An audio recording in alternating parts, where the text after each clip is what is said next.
अस्सलामुअलैकुम everyone, your watching समा podcast. मैं हूं फायजा इमदाद। व्यूअर्स, आज के पॉडकास्ट में हम डिस्कस करेंगे कि एक शादीशुदा ज़िंदगी में ऐसे कौन से मसले मसाइल पैदा होते हैं, कहाँ एक शादी में, एक रिलेशनशिप में कोई कमी रह जाती है या खला पैदा हो जाता है जिसकी वजह से वो ज़िंदगी तबाह हो जाती है और किसी तीसरे की गुंजाइश बन जाती है। मैं बात कर रही हूँ एक्स्ट्रा मैरिटल अफेयर्स की। हम अभी तक ये डिस्कस करते आए हैं कि मर्द हजरात एक्स्ट्रा मैरिटल अफेयर्स में दाखिल होते हैं, लेकिन अब ख़वातीन की इन्वॉल्वमेंट भी बढ़ती चली जा रही है। इसकी क्या कुछ वजूहात हैं? फिर इसकी शुरुआत कब और कैसे होती है? घर में, घर से बाहर, दफ्तर, वर्क प्लेस पर? और इसके अलावा इसका हल क्या है? अपने ताल्लुकात को, अपनी शादीशुदा ज़िंदगी को किस तरह से बचाया जाए? तो आज ये पॉडकास्ट उन मर्दों के लिए और उन ख़वातीन के लिए बहुत स्पेशल होने जा रहा है जिनके स्पाउस जो है वो एक्स्ट्रा मैरिटल अफेयर्स में इन्वॉल्व हैं। मेरे साथ मौजूद है mind therapist, relationship counsellor doctor Tahira Ruba. अस्सलाम वालेकुम डॉक्टर साहिबा। वालेकुम अस्सलाम जी। Thank you very much for joining us today. बहुत अच्छी लग रही हैं आप। Thank you so much.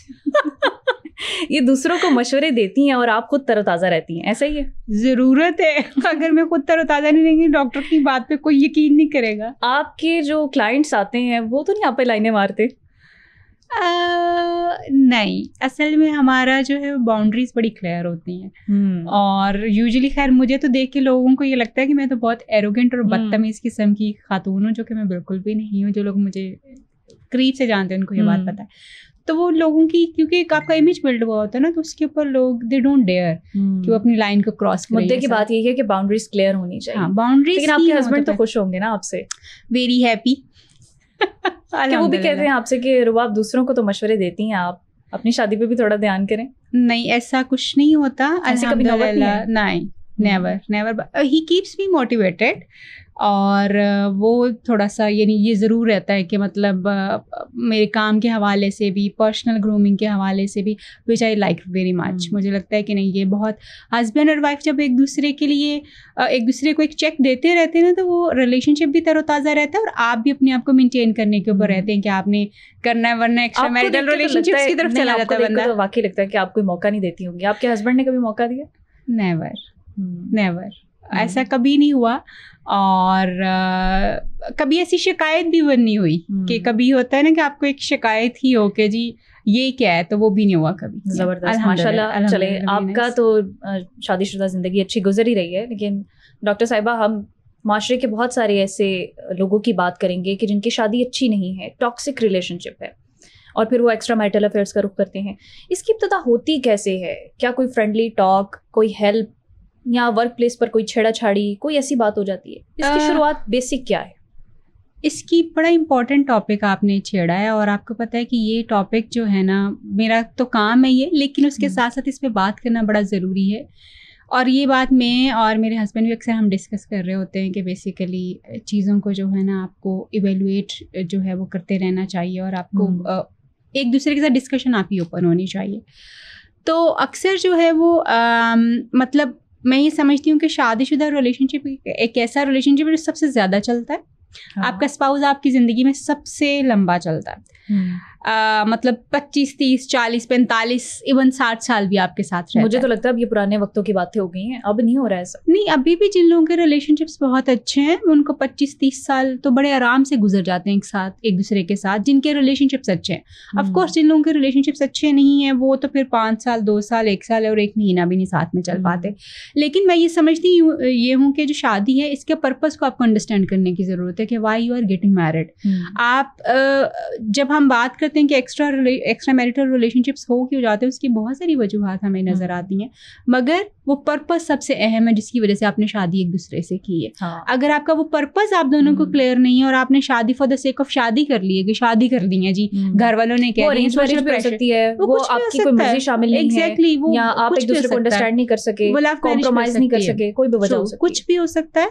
और उसके ऊपर जो है वो आपको मतलब अगर आपका पर्पस आपको क्लियर नहीं है, तो शादी ना तो आपकी कभी भी उतनी लविंग होगी, ना ही वो एक चेरिशिंग रिलेशनशिप होगा, और उसमें एक्स्ट्रा मैरिटल रिलेशनशिप्स के गैप्स जो हैं वो आपको जगह नज़र आती रहेंगी और लोग उसको फिल करने की कोशिश करते रहेंगे। लेकिन डॉक्टर साहिबा, बहुत सारे ऐसे मर्द हजरात भी हमने देखे हैं जिन्होंने अपनी बीवियों को बड़ा खुशबाश रखा होता है, लेकिन उसके बावजूद बाहर उनके ताल्लुकात होते हैं। हाँ, ये वेरी इंपॉर्टेंट। घर में उन्होंने बहुत खुशबाश इसलिए रखा होता है कि उस औरत के साथ उसकी फैमिली जुड़ी हुई होती है, उस औरत के साथ उसके बच्चे जुड़े हुए होते हैं। अच्छा, ये पर्पस उनका अलग होता है घर बसाने का। एग्जैक्टली, ये तो इतना क्लियर पर्पस है कि आदमी आप देखेंगे कि अक्सर जो उनकी बीवी होती है वो दूसरी शादी करना भी चाहेंगे तो पहली औरत को नहीं छोड़ते वो।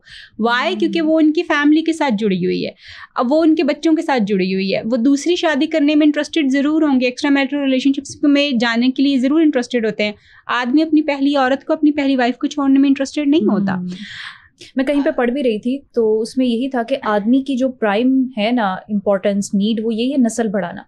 हाँ। और जब वो एक औरत से उसकी नस्ल बढ़ती है तो फिर वो उसकी जिंदगी का एक लाजमी पार्ट होती है, बहुत इंपॉर्टेंट, बिकॉज वो बच्चों की वजह से अब उसके साथ जुड़ी है ना। बहुत सारे आपको रिलेशनशिप इस तरह के नजर आएंगे जो लोग सिर्फ बच्चों की वजह से एक दूसरे के साथ रह रहे हैं। और आपने ये कहावत बड़ी सुनी होगी और अभी भी ये प्रैक्टिस करने की लोग कोशिश करते हैं कि जी बच्चा पैदा कर लो, रिलेशनशिप खुद ही मजबूत हो जाता है, बच्चा पैदा कर। एग्जैक्टली। एंड मैं समझती हूँ कि आज के टाइम पे ये एक ऐसा एक फरसूदा सा आप ट्रिक बता रहे हैं लोगों को कि रिलेशनशिप रखें, क्योंकि वो बच्चा जो है, पहले ज़माने वाले बच्चे और पहले ज़माने वाले पेरेंट्स और सारा कुछ बहुत डिफरेंट था। अब बहुत डिफरेंट टाइम है। आप बच्चा जो है आप पैदा तो कर लेंगे और उसकी वजह से शायद आप रिलेशनशिप भी निभाने की कोशिश करें, मगर आपका बच्चा वो आपकी सारी टॉक्सिसिटी, आपके नेगेटिविटी, रिलेशनशिप में जो आपकी एक कोहेसिवनेस नहीं है, वो सबको देखेगा वो। हाँ, या तो आप इतने अच्छे हैं कि आपने अपने आप को ट्रेन ऐसे कर लिया हुआ कि आपके बच्चे भी हैं, लेकिन आप उसके बावजूद जो है चीज़ों को उस तरह से नहीं करते कि जी बच्चों के सामने आप नहीं करते। बेशक आपके पर्सनल बहुत सारे ऐसे डिफरेंसेस हैं जिनको आप अपने बेडरूम तक, मे बी आपके बेडरूम्स भी डिफरेंट अलग अलग जो हैं वो हो गया, लेकिन आप बच्चों के सामने उसको उन चीज़ों को इन्फ्लिक्ट नहीं करते, उनको जाहिर नहीं करते। सो फिर आप एक अच्छा स्पाउस जो है वो ज़रूर हो सकते हैं, एक अच्छा पार्टनर जो है आप ज़रूर हैं। बट अगर आप ये समझते हैं कि जी बच्चे की वजह से आपका रिलेशनशिप बना रहेगा, दैट इज़ absurd नाउ। ये एक ऐसी फजूल बात है जिसके ऊपर मैं समझती हूँ कि अगर आप इस वजह से रिलेशनशिप बनाना चाहते हैं, इस वजह से रिलेशनशिप रखना चाहते हैं, तो that is a wrong reason to keep the relationship. So आपको फिर से राइट रीजंस की वजह से उस रिलेशनशिप को बनाना और उसको मेंटेन करना है। और वो राइट रीजंस ये हैं कि आप खुद शादी करना चाहते हैं, आप खुद एक रिलेशनशिप बनाना चाहते हैं, आप mentally, physically, emotionally, financially, mentally, physically, emotionally and financially ready हैं to share the relationship, to share your life, to share your time, to share your love and care. अगर it's about sharing, not owning some property. No, it's about sharing. लोग क्या करते हैं कि खातून को जो है वो एक प्रॉपर्टी समझते हैं, हाँ, उसको एक टूल समझते हैं, उससे अफजाइश नस्ल हो गई तो फिर अपनी ख्वाहिशात के लिए दूसरी औरतों पर एग्जैक्टली। आप जब एक दूसरे को पोजेस करने की बात करेंगे तो of course that's again the wrong reason. आपका रॉन्ग रीजन है उस रिलेशनशिप में रहने का। आप शेयर कर रहे हैं अपना वो बॉन्ड, अपना टाइम, अपने आप को शेयर करें अपने पार्टनर के साथ। सो अगर आप राइट रीजंस की वजह से रिलेशनशिप और खुद बना रहे हैं, आप इसलिए नहीं बना रहे कि आपका रिलेशनशिप सोसाइटी की वजह से बन रहा है, फैमिली की वजह से बन रहा है, या मैं अब कमाना शुरू हो गया हूँ तो अब अगला स्टेप तो शादी है। अगर आप इन वजूहात की वजह से आज के दौर में भी शादी करते हैं तो let me tell you, you are going to end up very very soon. और एक्स्ट्रा मैरिटल रिलेशनशिप्स के आपके उतने ही हायर चांसेस होंगे जितना आप एक गलत रीजन की वजह से रिलेशनशिप को शुरू कर रहे हैं। मैं बिल्कुल नहीं कह रही कि आप अरेंज मैरिज में मत जाइए। ये 3-4 चीजें गिनवाई कि फिजिकली, इमोशनली, मेंटली, फाइनेंशियली आदमी जब कैपेबल होगा, रेडी होगा, तब वो आदमी और औरत दोनों। हाँ, लेकिन हम देखते हैं जो फाइनेंशियली इंडिपेंडेंट होते हैं मर्द हजरात और बहुत हद तक अच्छे खासे ठीक ठाक होते हैं, वो एक शादी के बाद लाजमी तौर पर दूसरी शादी का रुख करते हैं या एक्स्ट्रा मैरिटल अफेयर्स के चक्करों में पड़ते हैं। इट इज एक्चुअली क्योंकि इसकी जरूरत उनको कब और क्यों पेश आती है? आपने फाइनेंशियली होने का, फाइनेंशियली मेच्योर हो गए, ठीक है, मगर मेंटली, फिजिकली और इमोशनली मेच्योर हुए कि नहीं, दिस इज अ क्वेश्चन जो कि आदमी यूजुअली आपको नहीं नजर आते। अनफॉर्चुनेटली पाकिस्तान में आदमियों को बहुत ज़्यादा अपने आप को ट्रेन करने की ज़रूरत है। मैं तो ये समझती हूँ कि हमारी ट्रेनिंग का रुख जो है वो आदमियों की तरफ होना चाहिए। आप अपनी बेटियों को इतना फोकस किए हों कि बस नहीं, आप अपने बेटियों की एम्पावरमेंट पे इतना जोर देते हैं, हम आदमियों की ट्रेनिंग भूल जाते हैं, बिल्कुल भूल जाते हैं। एंड यस, हमें वुमेन एम्पावरमेंट की बजाय भी औरतों को कंट्रीब्यूशन की तरफ लेके आना चाहिए। वी आर, अगर हम एक चीज़ होती है इंटरडिपेंडेंस, हम उससे बाहर निकलते जा रहे हैं। इंटरडिपेंडेंस क्या है कि मियाँ की बीवी के ऊपर डिपेंडेंस है और औरत की जो है अपने शोहर के ऊपर डिपेंडेंस है। ये इंटरडिपेंडेंस जब तक रहती है रिलेशनशिप्स अच्छे चलते रहते हैं। जब आप मैं करना शुरू कर देते हैं तो रिलेशनशिप आपके ख़त्म होना शुरू हो जाते हैं, क्योंकि आप अपने आप में इतने कंप्लीट हैं कि अब आपको किसी दूसरे की ज़रूरत नहीं है। और वो लोग जो कि ये समझते हैं कि जी हम बहुत ज़्यादा इंडिपेंडेंट हो चुके हुए हैं, हमें अगले बंदे की ज़रूरत नहीं है, they really need to think of कि फिर आपको पार्टनर की भी ज़रूरत नहीं है, फिर आप किसी और की ज़िंदगी खराब। बहुत सारे ऐसे केसेस देखे हैं जिसमें मर्द जो है अगर उसकी बीवी घरेलू है और वो घर को संभाल रही है तो वो उसे चाहता है कि वो जॉब करे, वो बाहर निकले, वो एक बोल्ड खातून बने। और अगर उसकी बीवी बोल्ड खातून है, कमाती है, इंडिपेंडेंट है, तो वो चाहता है कि घर के कामकाज भी करे, घरेलू भी बने। वो किसी हाल में खुश रहते हैं या नहीं रहते? ये फिर से आपने बड़ी इंपॉर्टेंट बात की है। हमें रीडिज़ाइन करना पड़ना है कि why we are getting married. मतलब अगर आपको एक औरत ऐसी चाहिए जो कि काम करे, तो फिर आप एक ऐसी औरत को क्यों चूज़ करें जो काम नहीं करना चाहती? हर औरत काम नहीं करना चाहती। हर औरत जो है वो इस कैपेबल भी नहीं होती कि वो काम करे। हर मर्द भी इस तरह से नहीं कैपेबल होता कि वो बिजनेस रन करे, वो जॉब कर सकता है। सो आपको ये सोचना है कि लेकिन औरत कहीं ना कहीं निभा कर लेती है ना। हाँ, क्योंकि उसको बनाया है इसलिए गया ना, उसका वो निभाने के लिए ही दुनिया में आई है। But at the same time आप ये देखेंगे कि औरतें अब निभा नहीं करती। अब उनको जब लगता है कि जी ये नहीं फंक्शनल है, ये नहीं वर्क करा, औरतें मैं समझती हूँ कि इस बारे में ज़्यादा थोड़ी सी जो है ना वो मैच्योर हैं कि अगर एक चीज़ वर्क नहीं कर रही ना तो let's end it up, let's work on it. लेकिन आदमी जो है ना वो चाहे वर्क नहीं भी कर रहा, मैं समझती हूँ कि वो उसको लिंगर करते रहते हैं, क्योंकि वो दोबारा से अपनी वो जो उनकी बेस है, जो उनका घर है, जिस औरत के साथ वो रह रहे हैं, उसको नहीं छोड़ना चाहते, मगर दूसरी औरतों को अपनी ज़िंदगी में ज़रूर शामिल कर लेते हैं। अगेन आपको ये सोचना है कि आप शादी क्यों करेंगे। प्लीज़ मैं बार बार ये बात कहती हूँ कि शादी का फ़ैसला आपकी ज़िंदगी का 4 अहम फ़ैसले होते हैं, उनमें से एक अहम फ़ैसला ये है, सबसे अहम फ़ैसला है। इस पे आपकी पूरी लाइफ डिपेंडेंट होती है, आपकी आने वाली नस्ल इस पे डिपेंडेंट है। सो इस फ़ैसले को बहुत सोच समझ के कीजिए। आप किससे शादी करना चाहते हैं, उसका लाइफस्टाइल क्या होना चाहिए, उसका फैमिली बैकग्राउंड क्या होना चाहिए, वो कितनी पढ़ी लिखी होनी चाहिए, कितनी ब्रॉड माइंडेड होनी चाहिए, उसका फैशन सेंस क्या होना चाहिए, ये सारी चीज़ें आपको पता होनी चाहिए। येस, अगेन वेरी इंपॉर्टेंट जो एक्स्ट्रा मैरिटल रिलेशनशिप्स को प्रिपेयर करता है की तरफ लोगों को ले जाता है, वो है सेक्सुअल नीड्स का ना पूरे होना। यानी शादी की वो जो खास ज़रूरतें जिनके लिए आप शादी कर रहे हैं, अगर वो नहीं पूरी हो रही तो this is one of the main reason of extra marital relationship. जिस बंदे के साथ आप शादी कर रहे हैं, अगर वो आपको उसी लेवल के ऊपर, इंटीमेसी के ऊपर लेके जाता है, ये सब क्या शादी से पहले तय करना पड़ेगा? मेरे ख्याल में आपको ज़रूरत पड़ेगी। मैं अभी आपको रिसेंटली बताती हूँ, 3-4 केसेस मतलब डाउन द लाइन मैंने इस तरह के देखे जो न्यूली वेड कपल्स थे। तो मैंने उनसे पूछा कि क्या चल रहा है, मतलब आपको मेरी इतनी जल्दी ज़रूरत क्यों पड़ गई, शादी के 1 महीने बाद, 2 महीने के बाद, 7 महीने बाद क्यों ज़रूरत पड़ रही? तो दे सेड कि जी हमारी शादी हुई, ये मैं अब आपको स्टोरी बता रही हूँ कि मतलब न्यूली वेड कपल है, 8 महीने उनकी शादी को हुए। और उनमें से अक्सर ख़वातीन को ये मसला होता है कि they are not ready physically to get intimate. अच्छा। और अब ये हाल जो है लव मैरिज में भी है और ये अरेंज मैरिज में भी आपको दोनों चीज़ों में नज़र आता है। अब अगर आप फिजिकली एक रिलेशनशिप को बनाने के लिए रेडी नहीं है तो why you are there in that relationship. फिर आपका हक नहीं बनता कि आप एक बंदे को जो कि शादी को कम्प्लीटली एक्सेप्ट करके इस रिलेशनशिप में आया है, अब आप उसका हक ख़राब कर रही हैं, उसकी लाइफ को ख़राब कर रही हैं, उसको आप परेशान कर रहे हैं, आदमी या औरत दोनों ही। सो इसलिए ये डाउन द लाइन जो अभी आपने बात की ना कि क्या हमें ये पूछने की ज़रूरत है, यस हम डायरेक्टली तो किसी से नहीं पूछ सकते कि भाई तुम्हारा मतलब क्या, what is your thoughts on this, मगर हम इनडायरेक्टली ज़रूर पूछ सकते हैं कि अच्छा आपके ख्याल में शादी के बाद, शादी में मियाँ बीवी का जो एक कनेक्शन है वो किस तरह का होना चाहिए, क्या आप जो है उस चीज़ के लिए मतलब फैमिली प्लानिंग की बात जो है वो लोग करते हैं, आप कितनी जल्दी हम अपनी, जब आपकी चीज़ें फाइनल हो चुकी हुई हैं, आप बिल्कुल शादी के करीब पहुंचे हुए, तो ये सारी चीज़ें डिस्कस कर लेने में कोई ऐसी बात नहीं है। आप इसको डिस्कस कर सकते हैं अपने पार्टनर के साथ जिसके साथ आपकी शादी फाइनल हो चुकी हुई है, बल्कि आपको करना ही चाहिए कि व्हाट दे आर एक्सपेक्टिंग। और फिर जो अक्सर एक चीज़ हमें देखने में आती है कि हम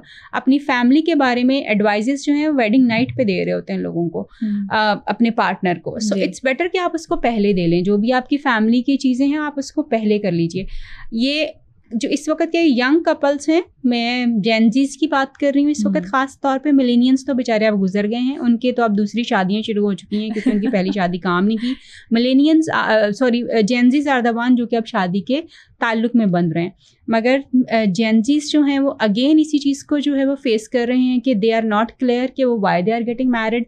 हाँ, और उनमें जो है एक तो रिलेशनशिप डिफाइंड ही नहीं है, दोनों तरफ से ही डिफाइंड नहीं है कि उनको चाहिए क्या।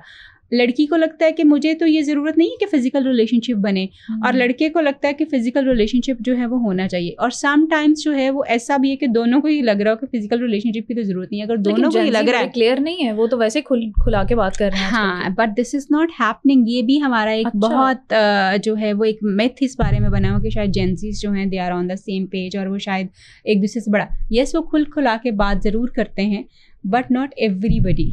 अभी भी बहुत सारे लोग जो आपको नज़र आएंगे जो कि शादी को लेते ही उन्होंने अपने दिमाग में ये तैयार किया हो कि शादी में हम साथ रह रहे हैं, हम मे बी फैमिली साथ बनाएंगे, मगर उसमें इंटीमेसी क्या होनी चाहिए, रिलेशनशिप किस तरह का होना चाहिए, they are not clear on that, they really need help on that. And at the same time जो है कुछ लोग इस तरह सेम टाइम पे सेम चीज़ें आपको मिलती भी तो नहीं है। कभी फैमिली की तरफ से प्रेशर होता है शादी का, कभी आपको कोई वैसे बहुत अच्छा लग रहा होता है, अब उसमें वो चीज़ नहीं है या वो चाहता नहीं है, फिर क्या बनेगा? हाँ जी, अब अगर तो फैमिली की तरफ से आपको प्रेशर है तो then again this is a wrong reason to get married. Get married when you want, get married when you want, और जब आप तैयार हैं, जब आप इस रिलेशनशिप की रिस्पॉन्सिबिलिटी को पूरा तरह लेने के लिए तैयार हैं और उसको निभाने के लिए तैयार हैं। दूसरी चीज़ जो है, हो सकता है कि आपको, क्योंकि हमें चमकती हुई चीज़ें बहुत अच्छी लगती हैं, बड़ी इंपॉर्टेंट आपने बात की है, हमें एक खातून जो है वो बड़ी फैशनेबल है, बड़ी आउटस्पोकन है, बड़ी अच्छी लगेगी, मगर हम ये भूल जाते हैं कि क्या ये मेरे फैमिली ट्रेडिशंस के साथ मैच करती है कि नहीं करती है, मेरे फैमिली कल्चर के साथ मैच करती है कि नहीं करती।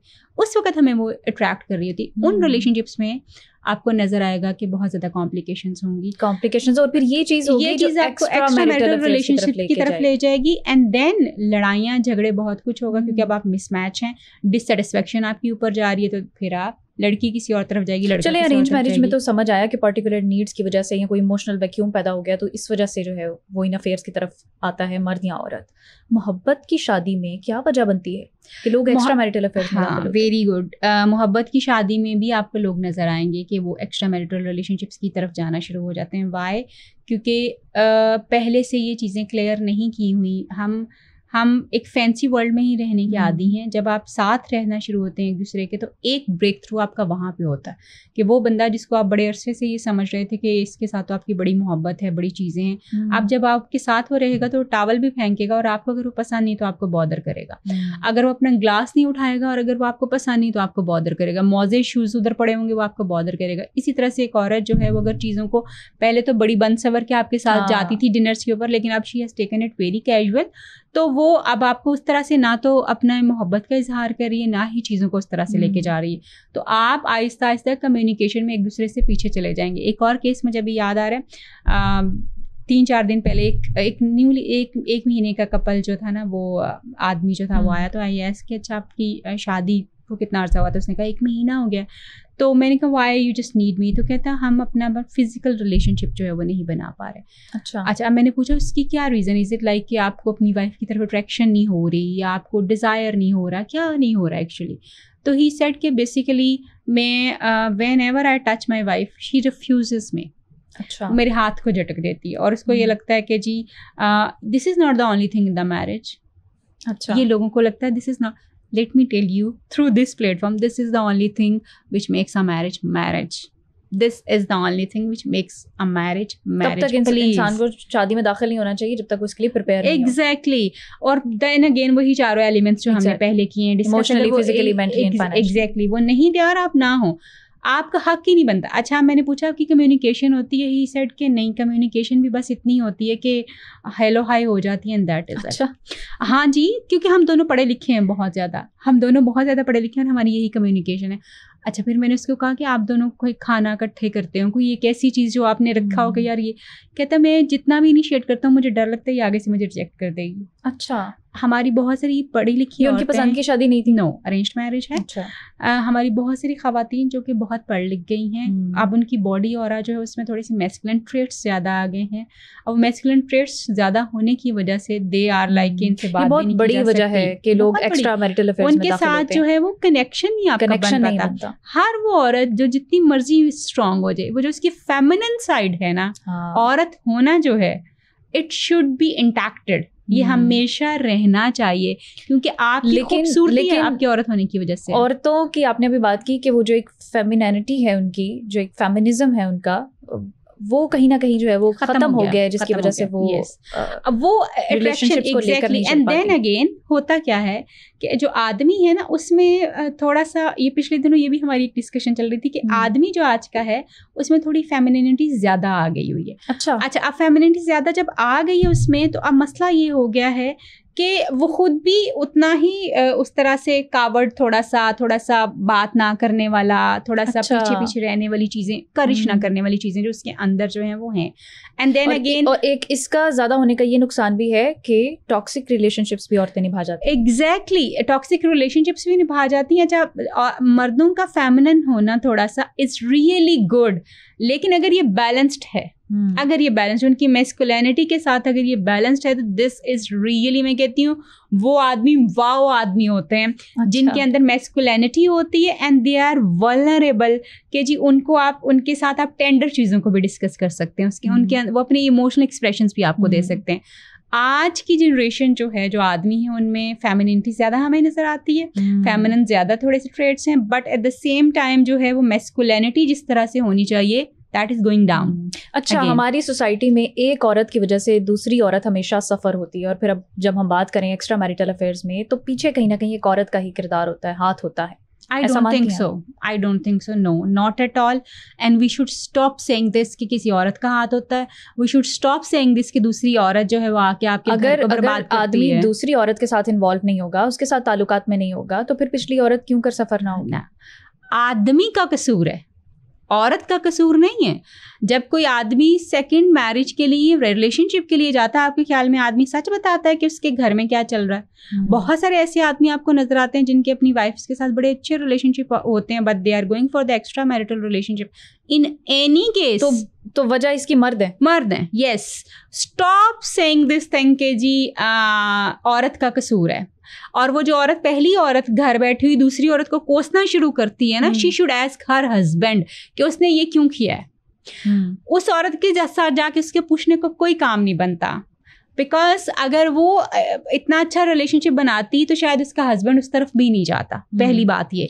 दूसरा, अगर उसका हस्बैंड किसी और औरत की तरफ चला गया है, लेकिन ये आप भी तो ब्लेम ही कर रही है ना, हो सकता है कि औरत में भी कोई कमी कोताही हो। बिल्कुल, मैंने वही कहा है कि अगर वो अच्छा रिलेशनशिप बनाती, जिसमें मैं पॉइंट कर देती हूँ आपको कि क्यों एक्स्ट्रा मैरिटल रिलेशनशिप्स होते हैं। अब औरतें जो they are very rigid in their sexual behaviours, वो नहीं सेक्सुअलिटी के लिए अपने हस्बैंड्स के साथ तैयार होती। ऑन द अदर हैंड, आदमी जो इमोशनल नीड्स जो दूसरी औरतें ऑफर करती हैं, क्या वो चीज़ ठीक है? बिल्कुल नहीं ठीक। मगर ये ज़रूरी नहीं कि वहाँ पे सिर्फ उनको वो सेक्सुअल जो है उनके रिलेशनशिप्स बन रहे हैं। No, not at all.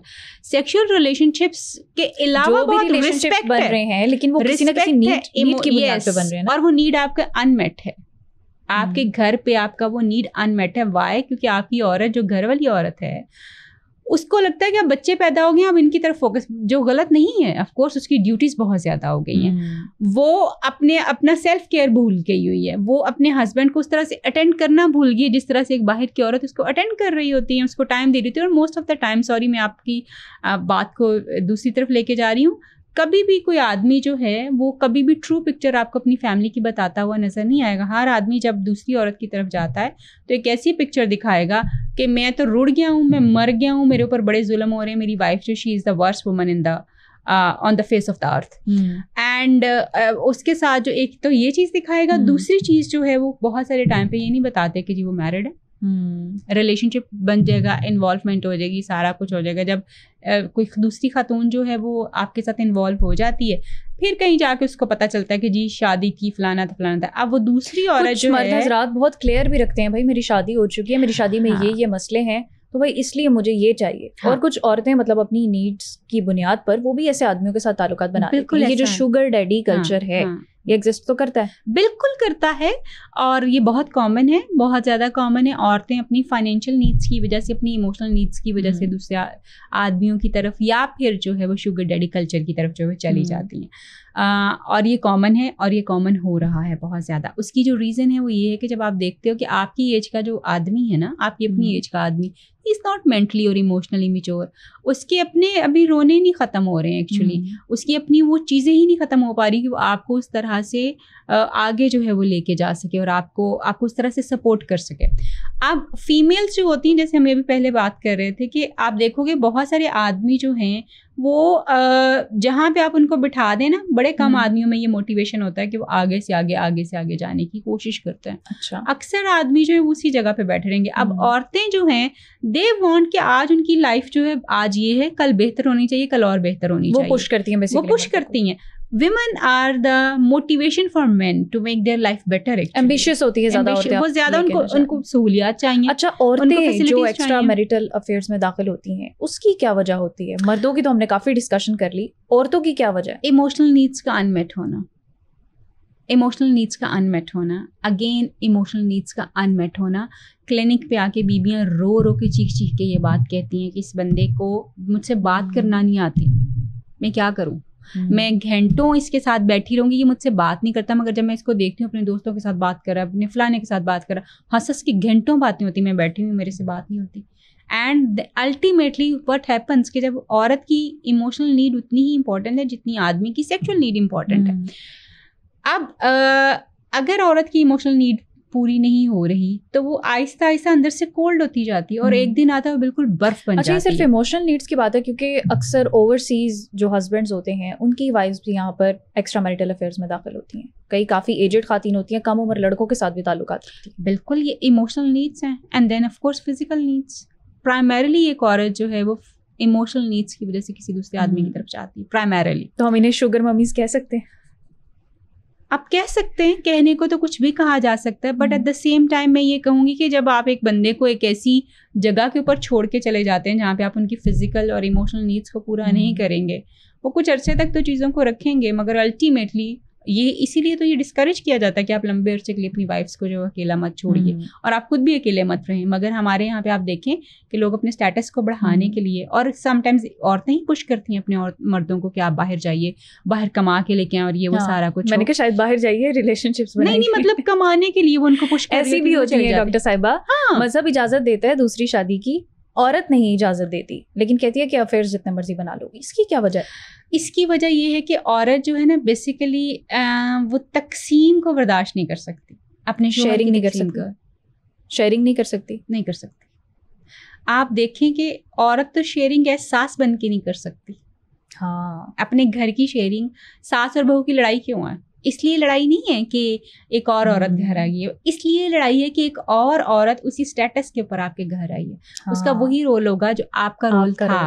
वो आपके बेटे को आपसे आप पे ज्यादा, उस पे ज्यादा हक जताएगी। तभी बदनाम है ये सास बहू का रिश्ता। एग्जैक्टली, आपका किचन जो है वो अब लुक आफ्टर करेगी, आपके घर की चीजों को, इस वजह से लड़ाई है। ये लड़ाई थोड़ी है कि जी ये एक और औरत जो है वो आ गई। नो, मेरी सल्तनत के ऊपर अब एक और औरत हुकूमत करेगी आगे। इसका हल क्या है? किसको बदलना चाहिए? एग्जैक्टली, हल इसका जो है वो अभी तक तो लोग ढूंढने की कोशिश करें, मिला नहीं है, बट देन अगेन आज आप बता देंगे क्या हल है। हाल सिर्फ ये है कि एक्सेप्ट कीजिए कि एक तो जो है आपकी बीवियों की इमोशनल नीड्स को फोकस कीजिए। आदमियों को चाहिए ये कि वो अपनी बीवियों को इमोशनली अटेंड करें जैसे वो चाहते हैं कि उनकी बीवियां उनको सेक्सुअली अटेंड करें, तो आप देखेंगे रिलेशनशिप बेहतर होंगे। मियाँ और बीवी दोनों मिलके कोई ऐसी सिमिलर एक्टिविटीज किया करें जहाँ पे उन दोनों का मिलना ज्यादा जरूरी है। उन खातीन को, उन औरतों को आज आप क्या पैगाम देंगी जिनके हस्बैंड्स एक्स्ट्रा मैरिटल अफेयर्स में? मैं उनको ये कहूंगी कि अगर तो आपका हस्बैंड एक्स्ट्रा मैरिटल रिलेशनशिप में और आपको पता है कि उसकी वजह क्या है, आपको पता है कि उसकी वजह क्या है, try to create that in yourself. अपने अंदर वो क्रिएट करने की कोशिश करें। अगर आप वो नहीं क्रिएट कर सकती, क्योंकि बहुत सारी औरतें कहती हैं कि हम क्या करें भाई, हम आपके बच्चे पालेंगे, हम आपके टशन पूरे करें। तो आप टशन पूरे करने के लिए हैं बेसिकली ज़्यादा। लेट मी टेल यू, आप टशन पूरे, आप अपने हस्बैंड की ज़रूरतों को पूरा करने के लिए उसकी ज़िंदगी का हिस्सा हैं। अगर आपको लगता है कि आप नहीं पूरी कर सकती, देन उसको इजाज़त दीजिए कि वो दूसरी शादी करे, बजाय इसके कि वो एक्स्ट्रा मैरिटल रिलेशनशिप्स की तरफ जाए और वो भी गुनाह करता फिर, और फिर आपको उसका पता भी और आप उस गुनाह का हिस्सा भी बने। इट्स बेटर कि आप अपने हस्बैंड को इजाज़त दें कि वो दूसरी शादी कर ले, अगर आप उनकी फिजिकल और जो भी इमोशनल नीड्स हैं या रिस्पेक्ट की, क्योंकि औरतों की जुबान भी बहुत ज़्यादा है कि दूसरी शादी नहीं कबूल करती, लेकिन एक्स्ट्रा मैरिटल अफेयर्स अपने मुंह से कह देती है। हाँ, वो ये तो ये आदमी आके बहुत सारे रिपोर्ट करते हैं कि वाइफ ये कहती हैं कि आप बाहर जो मर्जी कर लें, घर कोई औरत नहीं आएगी, ये कहती हैं औरतें। सो ये बेहतर है कि या तो अपने अंदर आप चेंज कीजिए जिसकी वजह से आपके हस्बैंड बाहर जा रहे हैं। अगर आप वो नहीं कर सकती तो आप इस गुनाह को अपने सर पे लेने की बजाय अपने हस्बैंड को इजाज़त दीजिए कि वो शादी करें, एंड देन अगर वो शादी कर लेते हैं तो इसको खुले दिल से कबूल कीजिए, बिकॉज आपने वो स्पेस क्रिएट की थी, जो स्पेस दूसरी औरत ने ली। It's all about personal space. आपने वो स्पेस दिया था, इसलिए वो औरत जो उस जगह के ऊपर आके उस आपके शोहर के साथ जो ताल्लुक बनाने में कामयाब हुई है। सो इसलिए आप उस औरत को ब्लेम मत कीजिए। ब्लेम करना है अपने आप को कीजिए, अपने हस्बैंड को कीजिए, नॉट द थर्ड पर्सन। वो औरत, उसका कोई कसूर उस तरह से नहीं। हाँ, अगर वो जानते बूझते हुए, शोहर बड़ा खुश था अपनी जिंदगी में, अपनी बीवी के साथ बड़ा खुश था, घर बर्बाद करने के लिए आपकी जिंदगी में शामिल हुई है, जरूरत के तहत शादी हो रही है, इसको कबूल कर लें। और एक आदमी जो चला गया है ना, वो चला गया है। एक आदमी जो चला गया है वो चला गया है, इसको कबूल कर लीजिए। इसी तरह से जो औरतों के बारे में ख़ास तौर पे होता है, औरतें अक्सर उन मर्दों की कभी इज्जत नहीं कर सकती जो कि ये जान जाएं कि उनकी बीवी का जो है वो कहीं एक्स्ट्रा मैरिटल रिलेशनशिप था और वो उनको माफ़ करते हैं। मर्द अगर अपनी औरत के एक्स्ट्रा मैरिटल रिलेशनशिप को माफ़ कर देता है तो वो औरत उसको कभी उसकी इज्जत नहीं करती। एंड अगर आप माफ़ कर देते हैं और आप उसको जाने नहीं देते तो ये आपकी मिस्टेक है। ये आपकी मिस्टेक है, फिर आपका रिलेशनशिप उस नहज के ऊपर कभी नहीं जाता दोबारा से। सो औरतें जो हैं वो किसी ना किसी हद तक जो है वो एक्स्ट्रा मैरिटल रिलेशनशिप्स को एक्सेप्ट करती हैं, जानती भी होती हैं। आदमी भी आजकल के कहीं ना कहीं एक्सेप्ट कर जाते हैं क्योंकि उनको पता है कि उनको कोई ना कोई कमी कोताही है। मगर और आप आदमी जो है वो ऐसी औरत को मतलब जिसका एक्स्ट्रा मैरिटल रिलेशनशिप हो, अगर वो उसको अपने पास रखता है तो वो औरत आपकी इज्जत कभी नहीं करेगी, बिकॉज उसको वो जो मैस्कुलिनिटी वाला एक एलिमेंट है बिल्कुल वो उसके पास उसको लगेगा कि नहीं है। एंड यूजुअली अगर आप अपनी वाइफ्स की इमोशनल नीड्स को पूरा करें, फाइनेंशियल नीड्स तो ऑफ कोर्स आप पूरी कर ही रहे हैं, तो औरतें आपको छोड़ के कभी नहीं जाती। औरतें उन मर्दों के साथ ज़्यादा रहती हैं जो बातचीत में अच्छे होते हैं, जो सुनते हैं, कान है उनके और वो सुनते हैं, आपकी बात को सुनते हैं। बेशक वो आपको बड़े सोल्यूशंस ना दें, वो आपको सुनते हैं, आपको समझते हैं, मतलब वो कहते हैं कि हाँ वाकई तुम्हारा दिन मुश्किल था, जो एम्पैथी शो करते हैं। औरतें उन आदमियों के साथ हमेशा रहती हैं, उनको बेवफाई नहीं करती। लेकिन वो आदमी जो कि अपनी औरत की इमोशनल नीड्स को निगलेक्ट करते हैं, औरतें जहाँ पे भी कहीं उनको थोड़ा सा भी ये नज़र आ जाता है, एंड देन सेक्सुअल नीड्स को अगर पूरा नहीं करे। कुछ औरतें ऐसी भी होती हैं जिनकी सेक्सुअल नीड्स होती हैं और वो कहती भी हैं, बोलती भी हैं, उनकी ज़रूरत होती है। अगर वो भी अनमेट हैं तो ऑफ कोर्स वो भी इस वजह से जो है बाहर जाती हैं। सोल्यूशन सिर्फ ये है कि ओपन कम्युनिकेशन रखें, अपने एक दूसरे के साथ अपनी एक्सपेक्टेशंस को जाहिर करें। अगर रिलेशनशिप बनता है तो उसको बनाने की आखिरी हद तक जाइए, नहीं बनता तो औरतों को चाहिए कि अपने शोहर को दूसरी शादी की इजाज़त दें खुले दिल के साथ और फिर इसको कबूल करें। ये मुश्किल ज़रूर है, मैं जितनी आसानी से कह रही हूँ, लेकिन ये मुश्किल है, तकलीफदेह है। मगर अगर आप देखें आपको बनता नहीं है, अगर आप अपने शोहर की ज़िंदगी को वो नहीं दे सकती उसकी ज़िंदगी में और तैयार भी नहीं है अपने आप को चेंज करने के लिए, तो फिर आपका बनता है कि आप इसको इजाज़त दें। And same goes for the man. अगर आपको लगता है कि आपकी औरत जो है वो आप उसकी नीड्स को नहीं पूरा कर रहे, तो रादर कि आप उसको बांध के रखें, लेट हर गो, जाने दें। Thank you very much doctor साहिबा, बहुत अच्छा लगा आपसे मिलकर, बहुत अच्छी डिस्कशन रही। और व्यूअर्स, यही बात है कि ओपन कम्युनिकेशन होनी चाहिए, अपनी रिलेशनशिप पे फोकस होना चाहिए और सब कुछ क्लियर होना चाहिए। एंड अगेन, अगर इसके बावजूद अगर कोई मर्द या औरत अपनी रिलेशनशिप से निकलकर बाहर झांक रहा है तो फिर कहीं ना कहीं उसकी अपनी गलती है, उसके अंदर खोट है, क्योंकि उसने अपनी विलिंगनेस से ये सब कुछ किया है। ये था आज का समा पॉडकास्ट। अपनी मेज़बान को दीजिए इजाज़त, अपना और अपने प्यारों का ख्याल रखिए। अल्लाह हाफिज़।